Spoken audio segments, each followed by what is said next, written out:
My name is Andy. I'm a PhD student at Queen Mary University of London.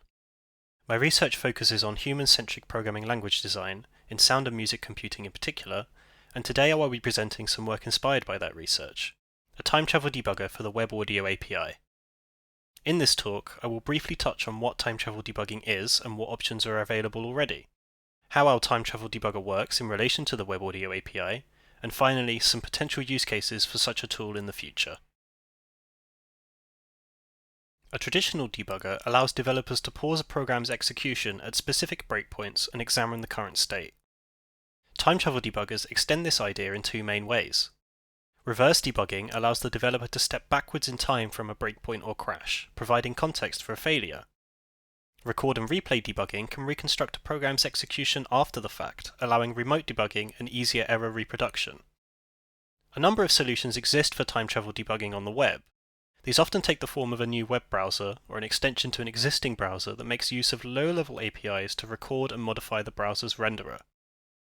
Crucially, these existing solutions haven't been designed with audio applications in mind, and so audio processing is suspended while the debugger is active. This behavior may not be surprising, but the possibility of stepping through a program's execution and listening for bugs is an attractive one. To that end, we present a time travel debugger designed to work with the Flow Web Audio framework. This debugger supports both record and replay and reverse debugging, while also processing audio in real time. To demonstrate, here is a simple step sequencer. First, we will add some steps and start the sequencer.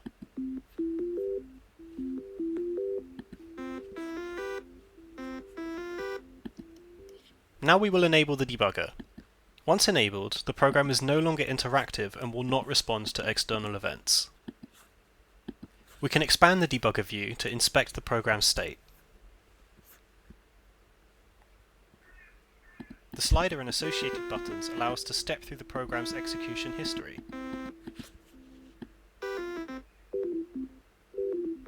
Additionally, we may enable playback, which will replay the program's execution history with the original timings intact. Where existing debuggers work by modifying the browser, our debugger works with the Flow Web Audio framework and exploits a number of assumptions that can be made about Flow applications. Programs written in Flow follow the model view update architecture. Crucial to the operation of our debugger are two properties of this architecture.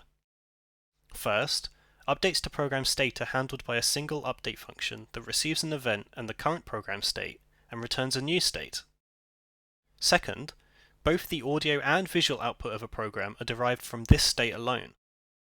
These two facts mean it is possible for the debugger to simply record each incoming event and capture the state returned as a response.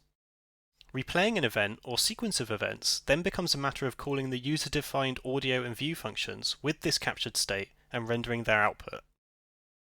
This also makes the debugger's final feature possible, with debugger recordings able to be exported as JSON and then imported on another machine or at a later date. Now that we have seen what the debugger is capable of, let us consider how it might be useful in practice. As the name suggests, such a tool could be incredibly useful in debugging interactive audio applications. The ability to hear when a bug occurs and then accurately reproduce that behavior may make it easier to locate where and how something has gone wrong. This is further compounded by the guarantees of the Flow framework itself, particularly the absence of mutable state and a single top-level audio function. Beyond debugging, the tool may be useful in exploratory programming or during initial development. It is often the case that subtle changes in interaction can end up having a big impact on audio output of a program, especially with more complex or unique interfaces. One possible scenario may see developers putting together the user interface and recording a session interacting with their application. Then, audio code could be tweaked and explored while being tested against the same interactions, ensuring that changes in the audio output stem from changes in the code and not the interaction.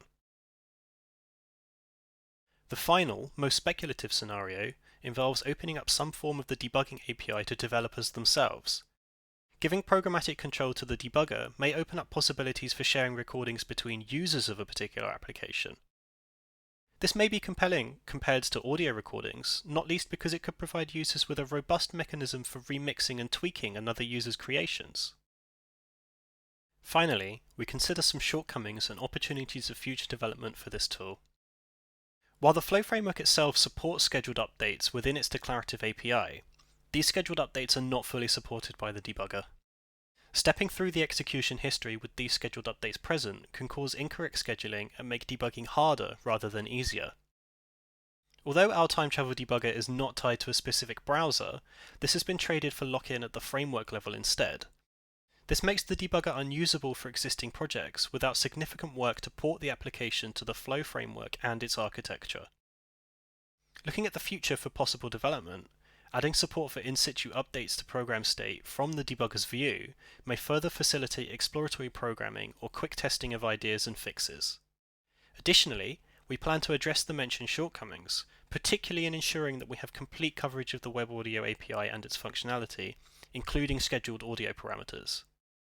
Finally, it is worth exploring how these ideas may be applied to develop a general time travel debugger for web audio applications that is framework and platform agnostic. If you have any questions, don't hesitate to reach out to me or find me during the conference in whatever way that may be possible. Thank you.